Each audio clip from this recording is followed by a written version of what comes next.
Antonette Crosby once again with a time to chill. And I just want to start off by saying we love you, love yourself first, or who else will. Right now we have Miss Lilada G, my beautiful friend.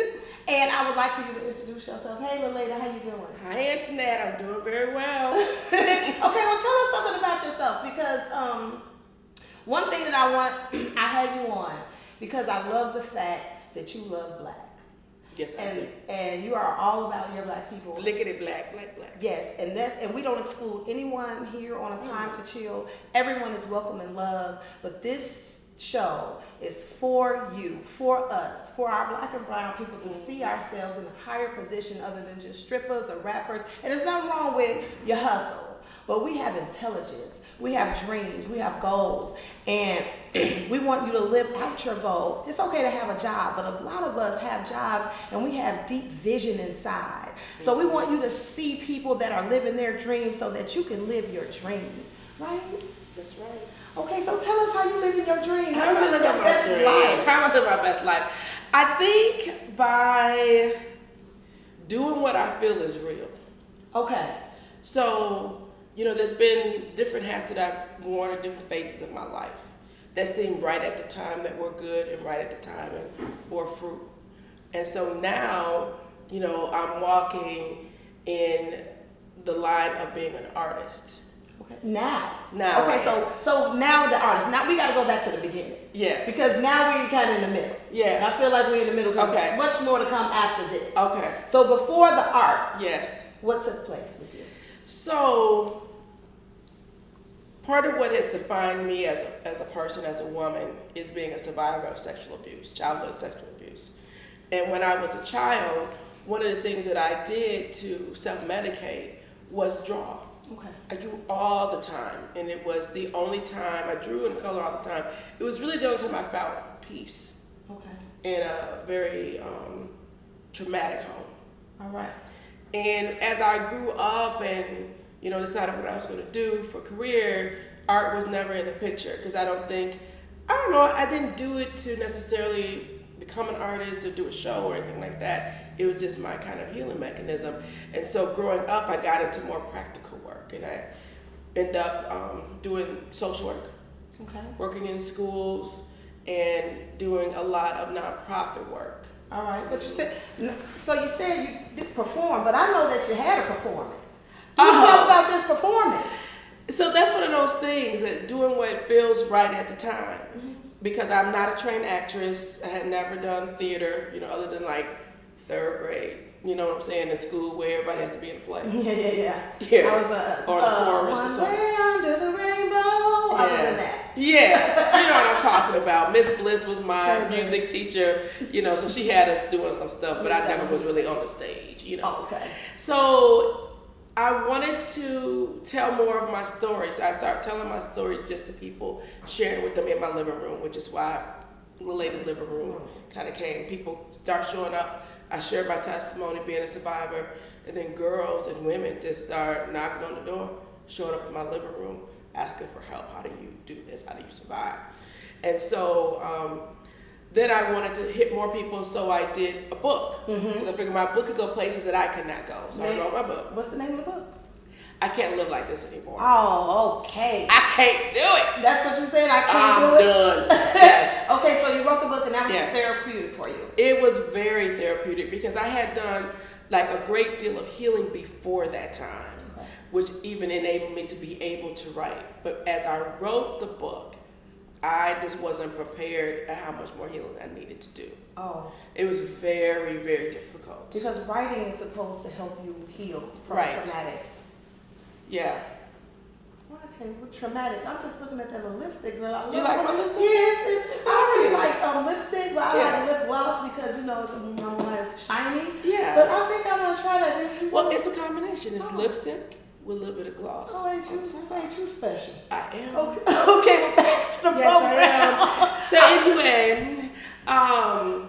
So for some reason it dawned on me I should do a one-woman show. I don't know why. And this was after the book? This was many years. This is like 10 years after the book. All right. I decided to do a one-woman show, and I don't even know why. It was on my mind, and I thought, let me do this. How most survivors of rape victims, they don't want to tell their business. I know.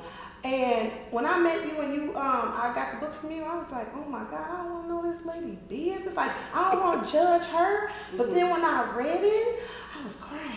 Like, I got to the middle of the book and I had to put it down because I'm a survivor. And mine was funny though. I don't know rape is funny, but I'm strange. We'll talk about that later, but Because I was thinking about that in my head, what you told me. Right. And I was trying to keep a straight face. No, you can say it. No. No. It's fine. We can talk about it. I don't mind. No. Hey, because I'm an open book. Y'all know me. If you don't, okay. just keep watching. You will. Right. But so most people wouldn't want anybody else to know. Right. But you put it all out there. I mean, when I got the book, I started reading the other night after we talked, and you had pictures. Yeah. Like you exposed it. Yeah. So what place did that come from? Because most people wouldn't do it, and you told it all. Well, keep in mind though, I had meant to go to my grave and not tell anyone. Okay. But, I shared a story recently. I was just going through a bout of depression, and I could not get out of bed. I was like a functional depressant. Like functional alcoholics. Yeah. They'll go to work Monday through Friday. On the weekend, they drunk as hell. Yes. So that's kind of how I was. I could go to work because I needed to go to work. I'm a single mom. I need to go to work. But then I would be right back in my bed until the next day. And at one point, my son, when he was about 5 years old, I said something about I'm about to go to bed. He said, "You've been in bed for a year." Oh. And he was right. I had. And I was just really struggling and thinking about suicide.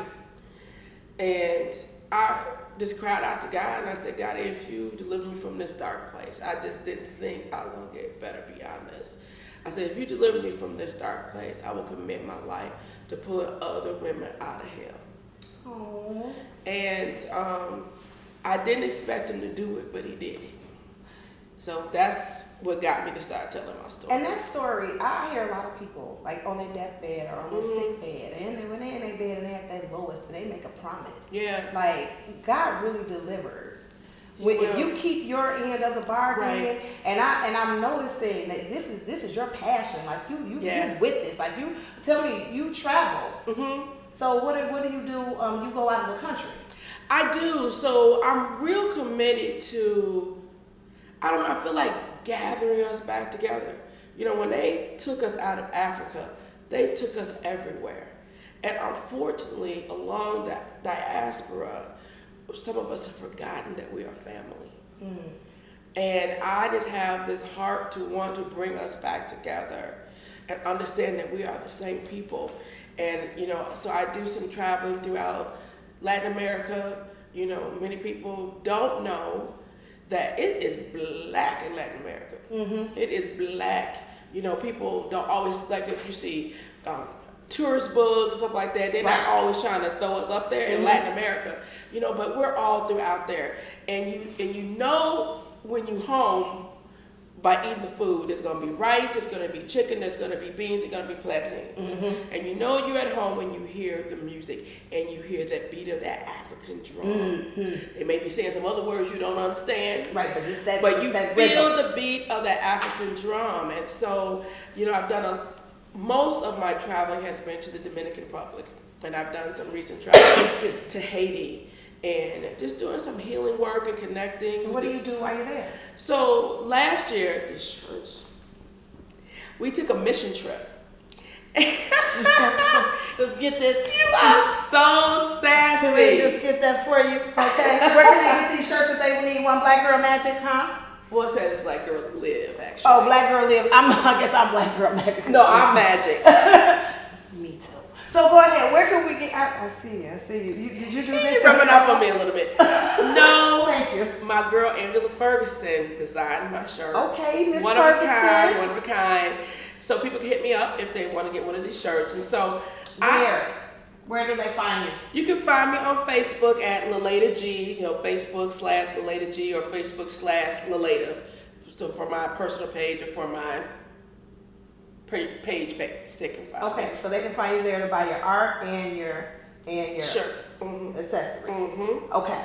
And so I have been going down there and have done mission work before, and I've watched mission work, and usually what you'll see are white people in these brown countries, being the gods. We're here to save you from the shit we created through colonialism. Okay, talk to me. So it's like, let me save you from the shit I created. So and that kind of ticked you off, like, no. Yeah. No. And so I just said, what would it look like if I went to a brown country with brown women and girls, and then those brown women and girls could see us and see us in them, and we could see ourselves in them. Yes. And they could see, so that if you see us and you think we're doing well, and you think we're doing good, you don't have to say, but it's because you're white and American. You can see, I look like you, you look like me. If I can do it, you can do it. And so I took down 13 women and girls. We had about 4 sets of mothers and daughters. And we're from ages 13 to like 50 something. Hey. And I wasn't the oldest person. I'll be the youngest when I go next year. It was one of the most amazing things I've ever done. First of all, I feel like the Dominican Republic is like home for me. I feel more home there than I do here. And so being able to take people to where I consider home was just really special. And for them to love it, and for them to love the people, for the people to love them. And we work with about 75 girls at a local nonprofit there that works with girls who are rescued from sex trafficking. Oh, okay. So when you said rescue from sex trafficking, like I picture you with the white van ready, the black shirts on you, like we going in the building. No, I didn't personally rescue them. I went to work with those who had already been rescued. To reassure them that you are a survivor, like they do need to see you in aspects of life. Like I'm black, I'm the same as you, I'm a survivor at the same as you, so you can, so you are somebody and you are special. Absolutely, you're loved, you're worthy. And one of the things that we did, which we've been doing for the last couple of years, is our black doll infusion. So we took our black dolls down there. I took some black dolls to Haiti, and the girls went crazy because if you know how hard it is for us to find black dolls. So you know. Like some of them had never seen black dolls before. Some of them had never had one before. Because sometimes you're dealing with folks, especially when I was in Haiti, that are just, we don't even understand poor in America. Poor, Section 8, that ain't poor. Section 8 is like rich compared to them. Yeah, I'm talking about sometimes you have people who are living in houses made out of cardboard. I've seen that in Jamaica, in the hills. I've seen it in Jamaica. Cardboard houses? Like that's like living under the L in Chicago. Yeah. That's homeless. Yeah. Whoa. And so it was just an amazing trip for my girls that went with us to feel powerful and my women to feel powerful, but for the girls that we interacted with to feel powerful, to feel affirmed, to feel loved, to feel special. Yeah. And so that's your life's work. I love it. Yes. I love it. That is my life's work. Will you train other women to do this? Yeah, because that's where I am right now. I've been doing this work for about 30 years, and I'm at the place where I want to create legacy. I want to help to empower other women to do this work. I'm just going to do that there. Oh, thank you. I did feel that. Yeah. Oh, I like this. I like that, baby. So I really am in this phase of my work where I want to train other women how to do groups, and I want to take more people down for mission. I want to get it in our mind as Black women in particular, that we are powerful and we have power and strength to take to give to other folks. And so say I wanted to do this, right? Yeah. But I was scared because I don't really want anybody to know. But this is what I want to do. Like, this is how I felt when I called you. Will you be able to work with me to reassure me that I should do this? And I'm asking you because I'm sure there's some survivors out there that, like, your story your testimony will be someone else's strength. Right. And being quiet, a lot of people, in the family, don't you say nothing. Well, go on in the house, stay in the house. Exactly. So that's what they've been embedded in their mind, that I shouldn't say anything. So how would you not persuade a person, but how would you help them to understand that it's okay for you to help if you feel the need to help, but you feel ashamed? Well, there's a couple things that I tell people. One, I tell people to enter into it wisely, because telling your story your family can break up over it. So I don't try to paint any fairy tale. Tell your story, and then you'll travel the world doing ministry. No, real deal is that there were some people in your family that won't talk to you anymore when you tell your truth. But at the same time, I also say your story is your story, and you have the right to tell your story, no matter how it depicts somebody else. If it is a true story, if it is your experience, it's yours to tell. And if people want it to be, represented better in your story, they should have acted better. Did you lose family members? Not any that counted. So yeah, but you didn't care about their opinion, no way. No, because that was freedom for you. It was freedom for me, and I think it's freedom for anyone, but it is at a cost. So I think I just try to let people know, be sure that you're ready and have a support network, which may be a cousin in your family, because most families know Uncle Johnny was nasty, and so you need an ally in your family if you can get one or two, and then you need some friends and allies outside of your family that can support you when your family acts stank, because what we have to stop doing as black women is protecting nasty ass black men. Okay. And I'm telling you, don't do the crime if you can't do the time. But if you fucking with little kids, fuck you. Okay. And whatever comes with that. That's my career. That's all I'm saying. We keep it real on A Time to Chill. Like this broadcast is real deal. Like no script. We want the real story. We don't need your professionalism and your title and we want the behind the scenes so that we can grow. So that I can know that if I don't have to live in shame. Right. Because you don't live in shame. Right. And I used to. Shame was all over me. It was all over me. But when I tell you, after I had my daughter Alexandra, I had postpartum depression so bad. And so, to any new mothers out there, if you are struggling with postpartum depression, crazy thoughts, crazy feelings, reach out. Don't keep that shit to yourself. Okay. Reach out, because it's a serious mental illness and you need help to work through it.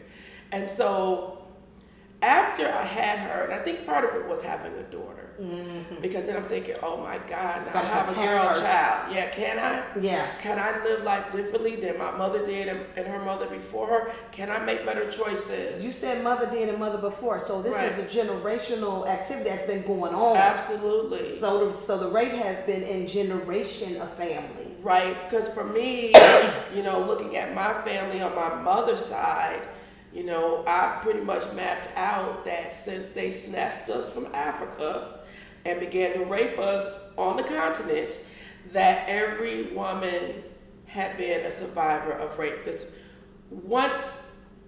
I found that my mother was a survivor, my grandmother was a survivor, and then I started digging, and I was like, oh my God. Because once you get to slavery, every black person that was enslaved, every black woman is a survivor of sexual assault, because we were forced to mate.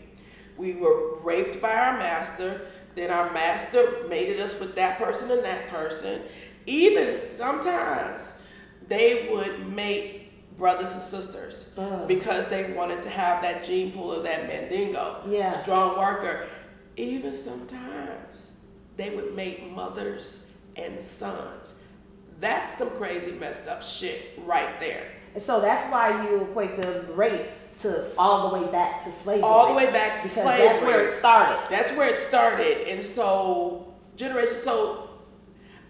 on a longer time, I would talk about this, that I think it's important for us as black women to understand that this is our heritage. So even if you weren't, even if your mama wasn't, even your grandmama wasn't, even if your great-grandmama wasn't, your great-great-grandmother was. Because for most of us, in our general age bracket, our great-great-grandparent was a slave in most cases. You know, for younger folks, not maybe their great-great-great-grandparent. So by the time you hit slavery, all of us, including black men too, because they were forced to mate as well. And if you say you have to have sex with that woman, that's rape. Yeah, yeah. And you don't have no kind of choice around it. That's deep. Yeah. You know, I like that because I've never thought about it like that. But in the history, that is true. It's true. And it's a mental, it's like a mental disease carried down through. So, let me tell you something about this, okay? So, when I went to Africa, I had my DNA tested. And they tasted the strand that went through my mom. You have 8 different strands, so I tested 1.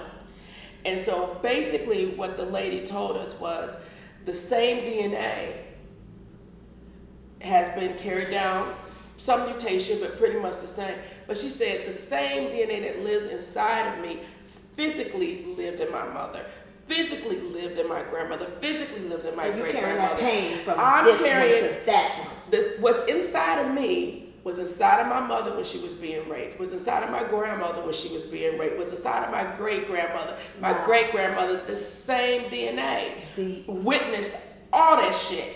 Deep. And now it's inside of me. So what about your daughter? Because she got it too. But she's not a victim of it. She's not a victim of sexual assault, but she's still a victim of sexual assault because our kids essentially are victims because we still, if we don't heal, we mother out of that pain. We mother out of that sickness. We mother out of shame. We mother out of self-hate. And so thereby, our kids, whether they've been directly victimized or not, they're victims too. Feel stuff. Right. Oh my goodness. It's deep when you think about it. It is. So, and that's why I like to self-reflect. I ask myself the hard questions, like at the end of the day, I always look at my day and be like, okay, Antonette, where you mess up at? Where could you do better? You know, even with my mother and her siblings and my grandmother, I watched them. And I noticed a pattern in their behavior. And I'm like, wait a minute.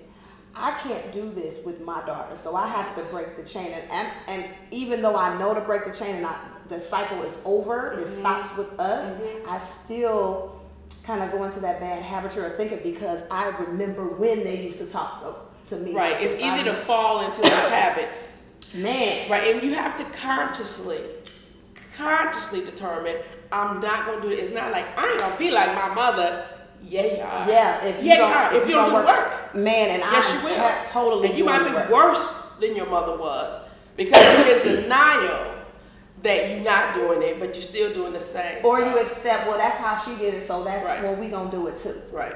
But no, I hear a lot of people say, I ain't going to be like my mother. I ain't going to be like my mother. And they just like them. Yeah. Because they don't do the work. It's not lip service. You can't say I'm not. You got to do the work, which might mean therapy, counseling, prayer, medicine.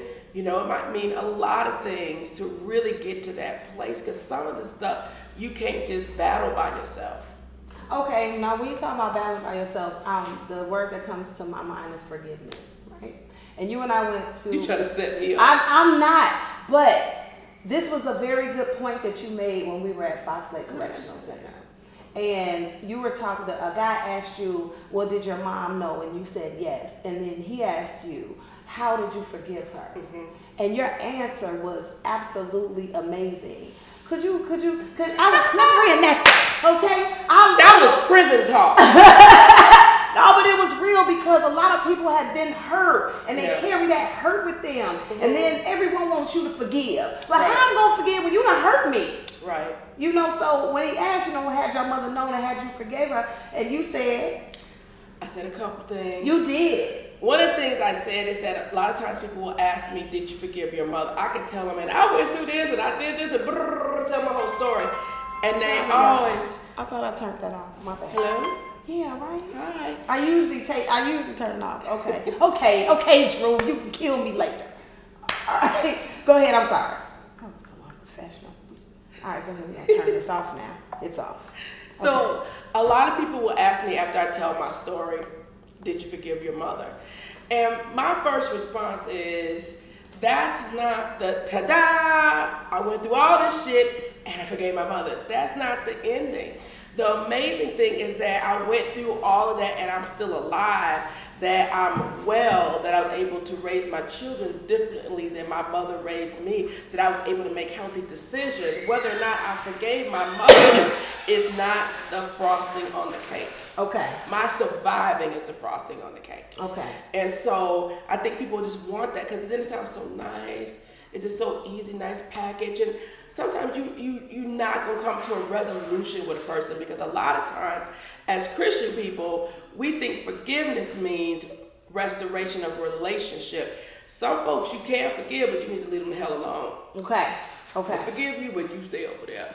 So, my whole thing is I don't like the word forgiveness. I don't like how we've been taught forgiveness in the church.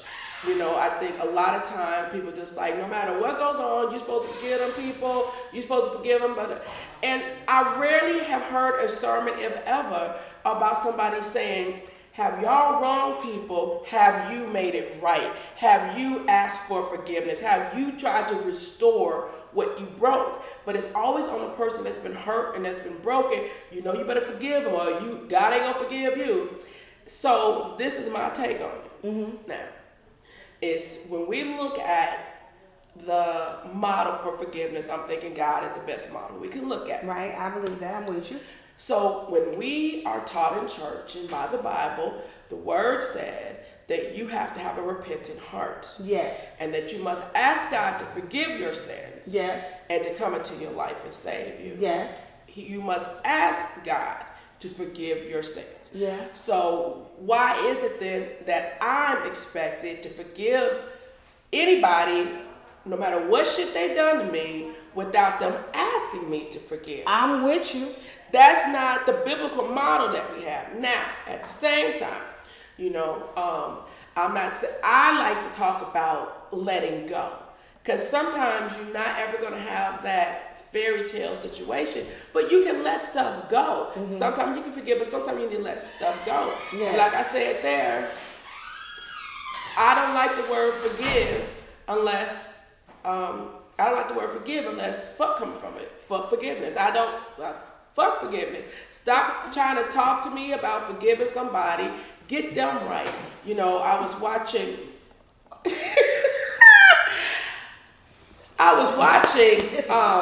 the whole thing with, Botham John. I've been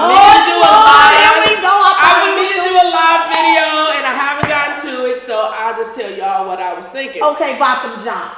Okay, so first, let's go back. When that Dylan boy went into that church, the little white boy went into that black church and killed up the people. He did. Most people don't know that he actually had been going to that church. He had built a relationship with these people, so that when he came in, they're like, "Hey, Dylan, baby, how you doing?" Before he shot up these old people and stuff like that. Within 24 hours, there were women on TV. I forgive him. So you telling me this boy that your people embraced in the church, he shot your 90-year-old daddy, it ain't been 8 hours and you forgive him? That's bullshit. And why is that? Because you have to have a process. And what we don't often do is allow ourselves to hurt, to be angry, to feel broken, to feel bitter, and everything that comes with the shit you did. Okay. Don't do shit to me, and then I'm supposed to send you flowers. So we have to feel all that. Right, go through the process. Go through the process, hurt, because if I'm not hurt, what am I forgiving? Okay. If I haven't been offended, what am I forgiving? So you have to go through that process, and that process takes longer than 8 hours. Yeah, definitely. You know what I'm saying? Definitely. So that's just not real. So then what happens is 8 hours has passed, I forgive you, and then what do? I swallow my pain. Right. Because now I got to put on a smile on my face. Everything is fine. So but then it's still in there. And if you don't deal with it, it implodes. And that's through depression, that's through obesity, that's through drugs, that's through negative emotions, that's through all of these things because we really haven't forgiven. So, Bob from John. Now, I can't say whether or not he should have forgiven her or not. I don't care. But he on the stage, can I hug her? please, can I hug her? I was like, bruh, you gonna beg to hug the woman that killed your brother sitting up in his living room eating ice cream? Bruh. Yeah. Would you have forgiven LaQuanda? No. Would you have been hugging on Tyrone, bruh? I'm just saying. So then it was that. Then it was the judge. Right. Do your job, girl. Stay on your seat. What you gonna go get a Bible and preach to this woman from? She could have got Jesus without. Keep your job. Now they trying to take her job, the freedom from religion people, because she crossed the line. We're preaching the word to this girl. And so she should. Do your job. She should. Do your job. I believe she should. Now the one beyond his brother whose ass I wanted to kick when I saw that. Oh, here we was that deputy up in there. Who did you see? Who did you see when you saw that? I saw Bammy. It's gonna be okay, Miss Susie. It's okay, Miss Susie. I saw a rag on her head. I saw chitlins in her purse. No. Oh my God! I saw house shoes. She was walking on the back of them. That lady on Tom and Jerry that saw her face. I saw cotton. She was picking in the field. It's okay, Miss. Oh, what are you doing? Oh, that didn't do well. I didn't understand it. I didn't understand it. I didn't like it. I thought it was I thought it was weird for both sides. For all sides. And then the next week, the one black brother who testified against her was shot in the mouth. Yeah. Shot in the mouth. Mm-hmm. Come on now. Yeah, that's a message. That was deep. That's a message. And nobody was paying attention. No, he's a drug dealer. Yeah. That's a message. He testified against her. He shot in the mouth within a week. So I'm just saying, listen, I'm tired of people doing everything to us and our job is just to forget. No. Now. I'm mad about it. I'm going to deal with that anger. And then you'll eventually forget. I don't know, maybe. I'm going to eventually let it go. I'm not going to let it define me. And I think that's the best thing that we can do for ourselves is release it and let it go so that person ain't living in your head. They're not living in your heart, so that you can move on. Okay, all right. I can But I ain't rubbing their damn hair. Okay. I ain't begging to hug your ass. Okay? Not gonna do that. We're just gonna pop that chip off. We're gonna just do it. We're just gonna pop that chip. I'm not gonna do it. No. Oh, thank you. So that's my thought about forgiveness. That's fine. That's fine. I feel you. I feel like you do have to have a process. In order to forgive, you have to go through a process to understand why you even forgiven them. Right. And I do. And to her, it's just like grieving. You have to grieve. They talk about the 5 stages of grieving when you've lost someone. Mm-hmm. You've lost someone when people didn't fuck you up. Yeah. You done lost yourself. Yeah. You have to go through stages of grieving. Right. You do. Yeah, and so you can't hurry that when you grieve in death, and you can't hurry that when you grieve in wrong that people have done to you. Okay. Now talking about grieving, what about the grieving that you feel when you have been sexually abused? Mm-hmm. It's 5 steps to that as well. I guess. I don't know how many steps. Well, you do. It might be 20. Well, okay, so it could be more than that. So when you're grieving past that sexual, like, do you help them through that? Like, how do you help? Do you do workshops? Do you do like activities? Mm-hmm. So say I'm a survivor and I want some healing. I can't take it no more. Shame is killing me. Can I contact you? Yeah, one of the biggest things that I do that I think that creates environment for healing is to get other women and other girls in a room together. Because usually when we've gone through something, we feel like we're the only one. And it's that thought and that feeling of isolation that keeps us from reaching out for help. Because you're so ashamed. Nobody else will understand my story. So when you're in a room with other folks who understand your story. Mm-hmm. So I'll give you, for instance, I was doing a group with some girls. And I asked just a simple question. I can't remember the question right now. But I thought it was going to be like these happy-go-lucky answers. And it went dark real quick. Oh. And one of the girls was talking about she feels like she can't trust her family. And Another girl said, "What? What do you mean? Why are you thinking like that? What do you mean you can't trust your family?" This is another survivor. Another girl. This is this girl's group. Okay. And she said, "What do you mean you can't trust your family? That doesn't make sense." And she's like, "Oh, wait a minute. I remember when my father did da da da da da da. You're right." Mm-hmm. So that not only helped that girl feel better because she said, "You're right, I understand," but it helped that girl even understand some of her own process where she still needed to have acceptance and where she still needed to grieve the truth of what had happened to her. And so that happens in group. You know, I do some one-on-one, but I love the group process because it just gives you some community. Because again, like I said, sometimes your family ain't with it. Yeah. Even if you've been sexually abused and maybe say your sister or your cousin Nene or something like that by the same person, y'all both know it's true.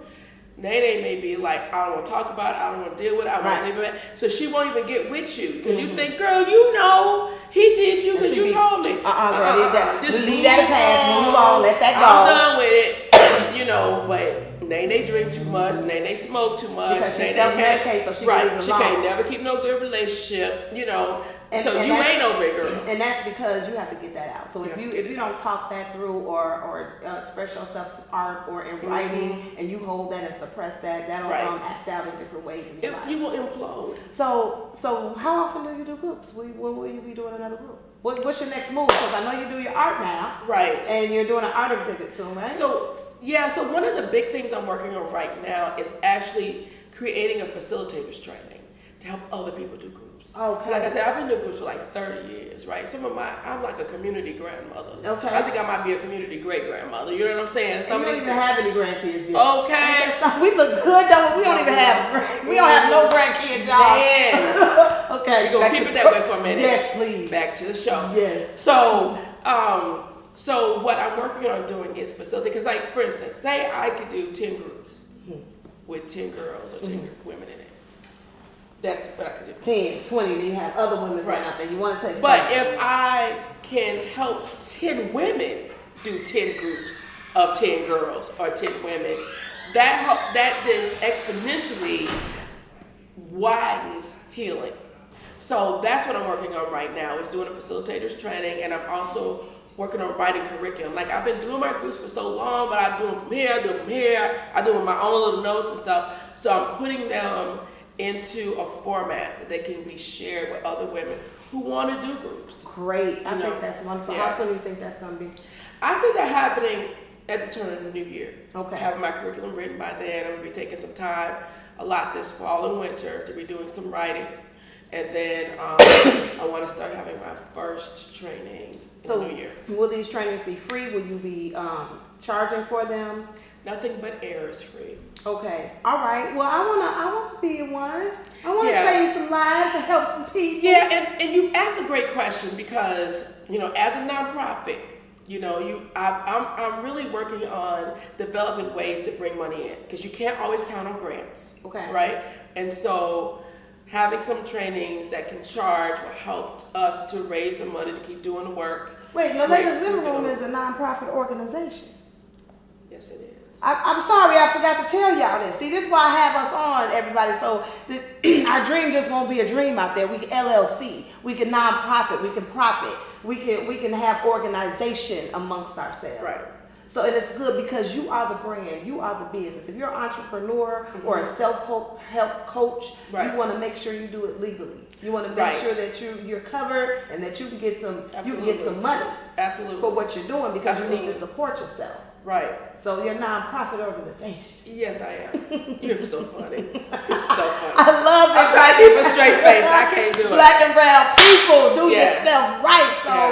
So when you're ready to organize your sisterhood, because that's what it'll be, a sisterhood. I love that, because I'm working really to build a network of women who have the heart to do this work, and build support from one another, as well as bringing in training and what I can do of other folks I know who can help us to grow and learn and be able to do this work. And so we just to hit you up. Give us again, where can we find you?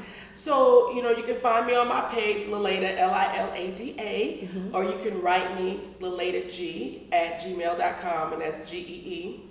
Okay. A lot of times they think I'm just saying the initial of my first name. Yeah. That's it. That's all I got. 3 letters. G-E-E. G-E-E. That's all I got. Okay, how about if, not like an intervention, Yeah. but say I know a rape victim, I know Yeah. 2 rape victims, Mm-hmm. and they want to talk, but Yeah. they don't want to talk in front of people.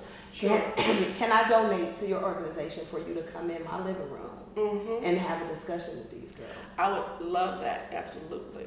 Absolutely. That's what I'm talking about. Each one teach one. You have to love yourself first, and we have to help each other Yes, grow. we do. Black and brown people, especially women, we need to learn how to love each other. We need Right. to learn how to trust each other. We need to learn how to share our stories with one another so that we can help each other grow people.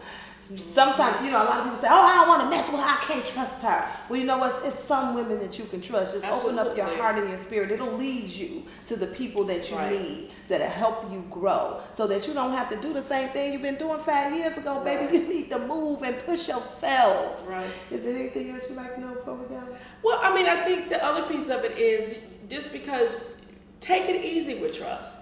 Because sometimes we go from 0 to 40. I can't trust nobody to here's everything. Mm-mm. Just do a little bit at a time. Mm-hmm. To actually grow your relationships with people a little bit at a time. Because we do, because a lot of times as survivors, we say, I don't know how to trust anybody anymore. Mm-hmm. But we do know how to trust. Just like I'm sitting on this couch, I trusted that this couch was gonna hold me up. Mm-hmm. I trust that the grocery store gonna have some food. You trusted I was going to touch you up, it was going to be brief. Okay. Sorry, I just had that. It always got to somehow turn back to be about her. Anyway, but you just take it a little bit at a time, and make sure you trust the right people. Because you can't say trust don't work. You can't say people are shit when you just deal with shit people. Okay. You got to make sure that you are investing in yourself and investing in the right people to invest in you. Yes. So. Yes. Well, I love you, and I'm love glad you that too. you decide to come on and share with us and share and show the people that you are rape victims, men and women. Don't hold it in. Right. Find an outlet. Write it out, draw it out, talk it out, shout it out, but get it out. Yes. Don't hold it in, because then you said that if you pat it down, what will it do? It will implode. And who want to be imploded all up inside? Boy, I'm gassy enough. Look, this is Antonette Crosby. This is a time to chill. We want to say we love you, and black and brown people, you are everything. Do you understand me? Love yourself first, or who else will?